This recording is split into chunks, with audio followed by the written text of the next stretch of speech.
So guys, this PDP chieftain say Wike is a danger to Nigeria's democracy. So finally, a member of the PDP has come out to confirm that the acting chairman of the PDP, together with Wike and others, are all working together to ensure that Fubara is impeached. Nigerians, you can imagine that people of the same party are working hard for a governor in their party to be impeached. I've not seen this kind of thing before. So we all know the kind of drama that can be seen in the Nigerian politics. This one is a different one altogether. I'm going to let you listen for yourself what this man has got to say. Just take a look. There are unverified reports that the leadership of the People's Democratic Party, Nigeria's main opposition political party, may have endorsed the impeachment of one of its governors, Siminalayi Fubara, as a long-standing political dispute in that state reaches a boiling point. How true are these rumors? Well, the information in the news about the actions of the national chairman of the PDP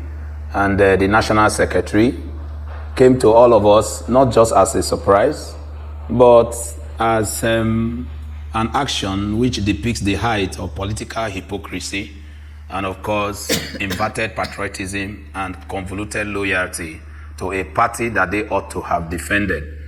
We may still call it an allegation because people may still feel that there are needs to prove it. But the proofs are already at the doorstep of the press. For a national chairman and a national secretary of a party to attempt to bar the national legal advisor from defending the position of the party as it concerns the defected 27 lawmakers in Rivers State, as to give them soft landing to be seen as members of the PDP, having realized that their action is inimical to their own political growth. And of course, they have pushed themselves into political apoptosis, where of course they have no other place to go than to go back to their homes. And then this is what we see from the leadership that ought to be defending the position of the party. And to some extent, why I said we are not also surprised is that if you follow the actions and trajectory of the National Working Committee since after the 2023 election, you can clearly state that this National Working Committee, headed by Damagu and of course by the very unstable person called the National Secretary, who hopped into an election in Imo State and, having failed an election, came back forcefully to resume position as the National Secretary of the same party, where he resigned to go and do election. And of course, all they've been doing there is a transaction between the APC and the leadership of the PDP, where PDP can no longer offer the kind of opposition that is expected of an opposition in a government that we can see clearly that is on a downward trajectory, both in economy, both in security.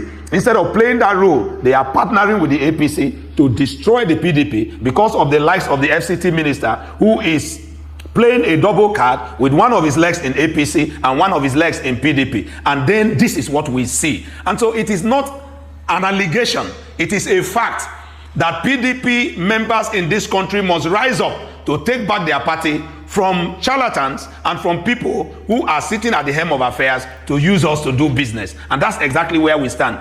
You could see how much truth is in that for the BOT to rush into Rivers State yesterday to see how they can pacify the government of Rivers State. But I can tell you that Rivers people takes that action very seriously, and in the coming days we will, and I mean we will, the Rivers State PDP will take an action and raise a voice against the kind of indecency and discrimination and suppressive attitude of the National Working Committee concerning the Rivers State PDP. A party where there has been no discipline, despite the obvious anti-party activity that has been carried out by the FCT minister, Ezewoye Soweke, over the period. That has played anti-party. And then today you see a very ridiculous disciplinary committee composed of men that we know played anti-party in PDP. Who are they going to discipline? If the national leadership is doing anti-party, who do you think will discipline who? And so our call is one and direct and very firm, that Damagu and his cohorts, at this point, we have to resign immediately to give way for the PDP to set up a leadership that can move this party as a strong opposition against the failing government of President Bola Tinubu and bring respite back to Nigerians who need it more than ever before, a breath of fresh air from a party that can get this country back to prosperity. This is important and we must look at it. All right then. I mean, one cannot ignore the significant influence that the former governor Nyesom Wike continues to wield within the state and the PDP. But let's talk about consequences, because despite his continued involvement in the state's political affairs, it seems as if he doesn't seem to face any repercussions for his actions. So I want to ask you if you believe that this lack of accountability in itself is contributing to the current tensions within the party and the state government. I agree with you completely. You cannot be in a house where there is no order, where there is no discipline, and you expect things to work in the right direction. The PDP has been so silent about the demonic attitude of the former governor of Rivers State, who is now FCT minister. Okay, sir. Why is it demonic? Sir, let's focus on the issues. Let's focus on the issues. There's no need for name calling. Let's just focus on the issues, sir. Now the issues. Now you asked me a question about the issue of lack of discipline. And that if lack of discipline is in the party is part of what is fostering the kind of issues we have in PDP today. And I am telling you that from 2023, a man stood in a party and supported the presidential aspirant of another party very openly, with many other governors with him. And then the party leadership up till this day cannot call him to account or to question. And then you say we have leadership. No, we don't have. If you have leadership, what is leadership? Leadership is the man sitting there that can give direction to the people and discipline when necessary. But we have a leadership that is docile. We have a leadership that has completely neglected their duty. And rather, they are in a transactional relationship with a man who is presently controlling them. And then this is the same man that the same party gave a platform to be chairman for 2 tenures. Gave him a platform to be governor, gave him a platform to be minister, and because he could not get the party presidential ticket, all hell was let loose, and PDP must go down the drain. And then we are seeing it as a party issue. This is not just a problem of PDP. It is danger to democracy, because if the opposition, the main opposition, cannot play its role of opposition and cannot challenge the status quo as it concerns the government in power, and then you said we are in a democracy. No. And if we have identified an individual to be the one that is directly responsible for such disorderliness, then the person must be addressed. I'm sure you listened to Ike Clark yesterday. He addressed former governor of Rivers State and FCT minister frontally on his role. That is what a nation is supposed to do. Former Governor Wike is a danger to the current democracy, and the President Bola Tinubu must be aware of this. And the earlier all Nigerians are aware and begin to take concerted action to take a man who wants to derail the entire system because of his own personal interest, the better for this country. We cannot go around the table when we know the man who is causing the destruction. Thank you so much for that. Now, of course, we heard the call from Pa Edwin Clark yesterday for Nyesom Wike's removal from PDP as a party. We've heard the call several times over the past almost 1 year. We've seen the anti-party activities there for all to witness. And why has the PDP been unable to take disciplinary action against Nyesom Wike? That's question number one. Number two, why do you think this time things will be any more different? Surely he's going to continue getting away with it as he has throughout this period. What has changed? The only thing that will change this time is that there is a clarion call. And of course it is a call, it's an emergency, that the leadership of Ambassador Damagum and that of Senator Anyanwu must be terminated immediately by every means. There will be mass action against these two individuals and other members of the NWC that has been fingered in anti-party activity that has derailed the leadership of the party. Until this leadership is removed, nothing exactly will change. Because like I have said, they are unequally yoked with Nyesom Wike. They are in a transactional relationship with him and with the APC to completely decimate the PDP so that there will be no opposition in 2027.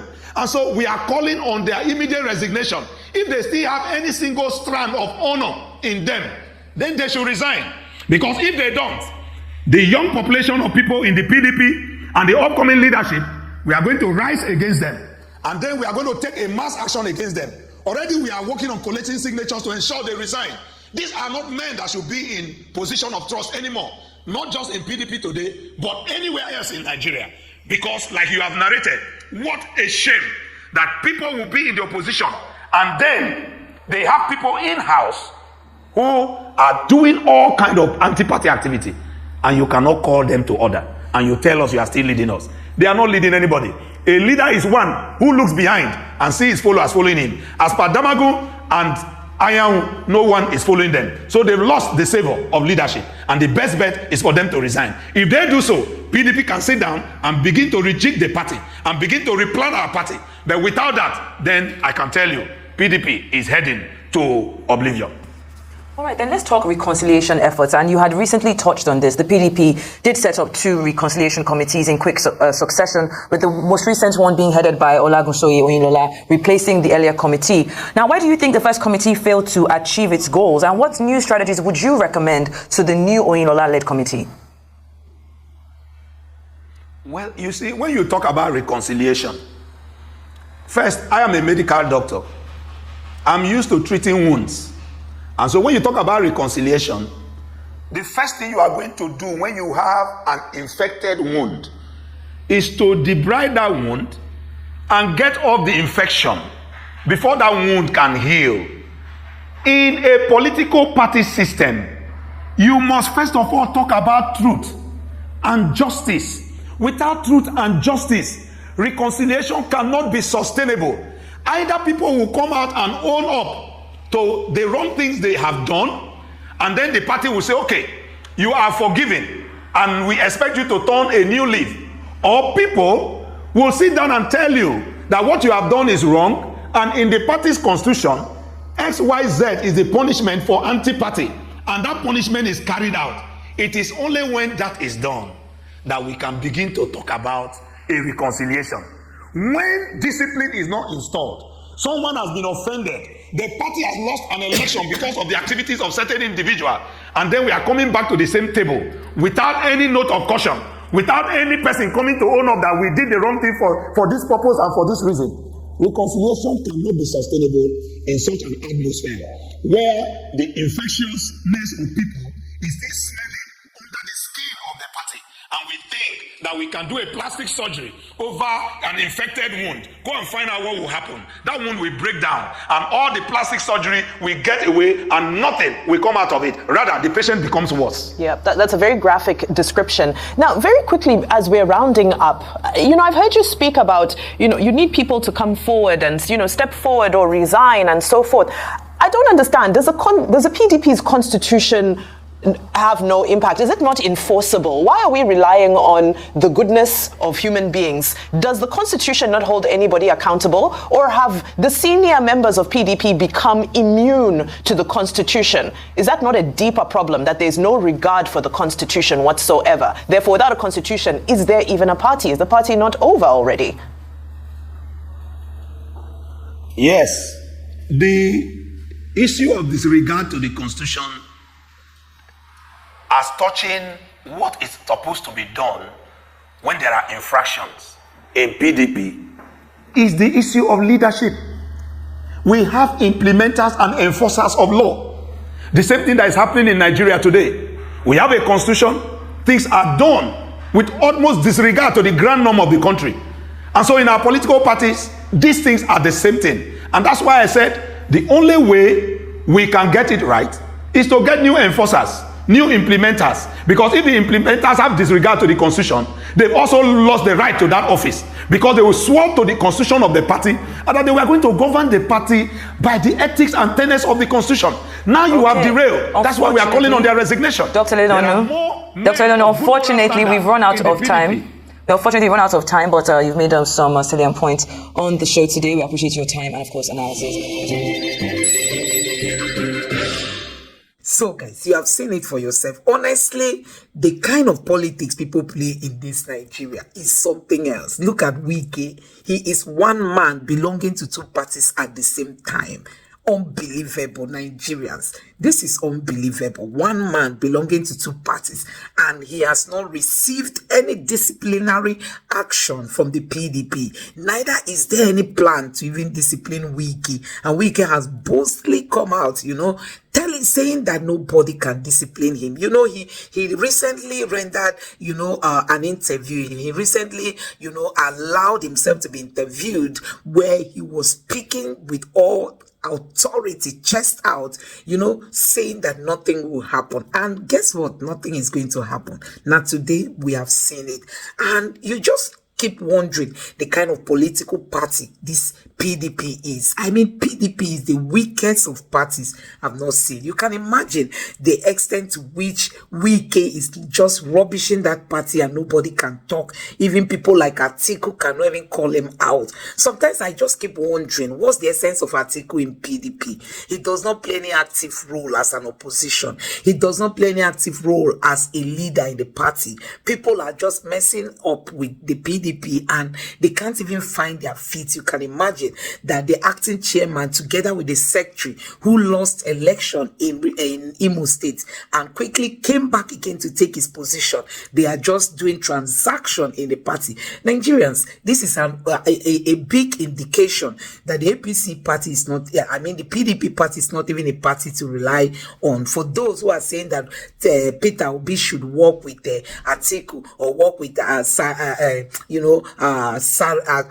this other man who was the president, Senate president, that Peter Obi should work with them ahead of 2027. Nigerians, this party is a mess. I mean, PDP is a mess with people like Wike, who has refused to go out and still is working for the APC. I've not seen this kind of thing before. So, guys, I don't know what you make of all this. Let me know your thoughts. What do you think is happening in this Nigeria? What do you think? So, guys, this is really, really appalling, seeing the way things are falling apart in the PDP. Let me know your thoughts in the comment section below. Please don't forget to subscribe to the channel, turn on the notification bell. Please give this video a like so that YouTube can recommend it to others. And let me know your thoughts in the comment section below. Thank you.